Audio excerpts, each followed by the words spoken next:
Administration मध्ये IAS officer, IFS, IRS, IES, SP, PSI, ठाणेदार, DFO या क्षेत्रामध्ये सुद्धा चांगलं टॅलेंट दाखवण्याची जी आपली शक्ती आहे ती वाढली पाहिजे।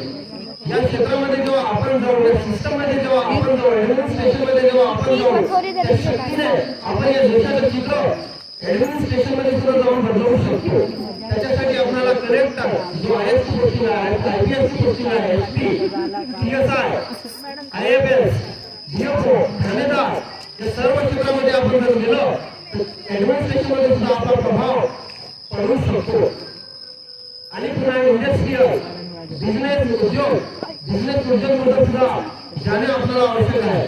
जसं आपण संस्था बनवतो तर त्या संस्थेला मोठं स्वरूप देऊन मोठी इन्स्टिट्यूट निर्माण झाली पाहिजे, याच्याकडे सुद्धा आपण आज उपाय म्हणून